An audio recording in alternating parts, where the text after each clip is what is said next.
Muhyiddin yang letak jawatan dan akhirnya PAS yang checkmate. Hari ini kita boleh lihat kredibiliti PAS itu dah pun jatuh.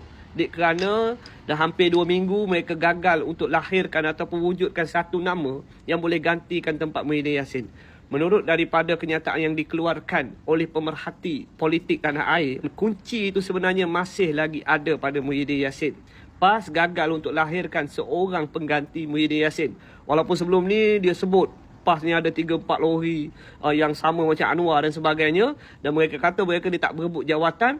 Tetapi sampai sekarang tak boleh lagi bagi satu saja nama untuk gantikan tempat Muhyiddin Yassin. Kalau kau ingat lagi, tekanan demi tekanan diberikan kepada Muhyiddin Yassin sebelum ini untuk lepaskan jawatan sebagai pengerusi Perikatan Nasional. Seolah-olah tak sabar-sabar nak ganti.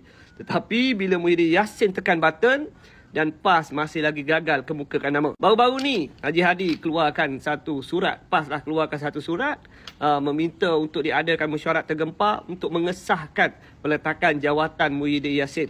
Tetapi respon daripada pemuda parti-parti komponen dalam Perikatan Nasional ini seolah-olah tidak bersetuju dengan cadangan tersebut.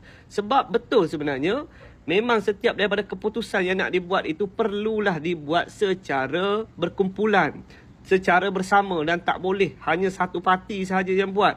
Tambah pula PAS keluarkan surat untuk ajak mesyuarat tu menggunakan kepala surat PAS, bukan Perikatan Nasional. Ini mungkin satu tindakan daripada PAS yang nak tunjuk yang diorang ni abang besar.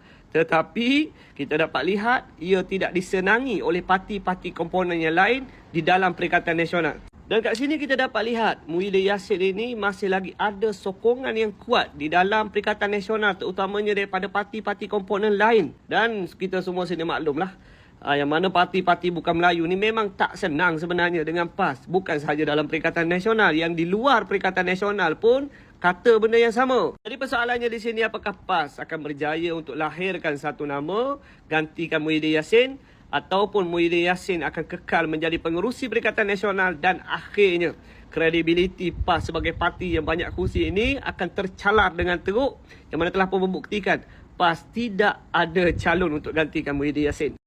Untuk aku nak share something dekat korang, satu pendekatan daripada KPKM, daripada Bang Mat, yang mana 2 hari lepas Bang Mat dia ada share lah, ada terdapat 10 ekar tanah yang diusahakan dengan lebih 40,000 polybag pokok cili yang melibatkan 20 orang petani sepenuh masa yang sangat komited. Dan Bang Mat berkata beliau turun padan dan lihat sendiri hasilnya memang jelas kualitinya, cili yang cantik, segar dan memenuhi piawaian.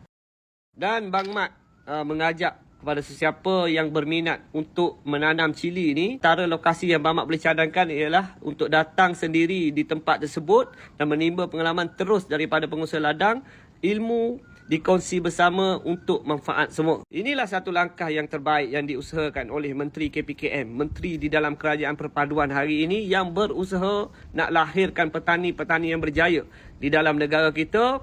Dan tujuan aku compare dua keadaan ini untuk korang semua fikir.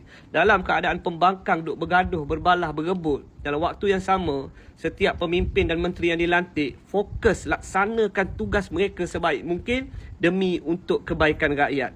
Jadi kenyataan dah tersaji depan mata, korang semua boleh fikir sendiri. Assalamualaikum.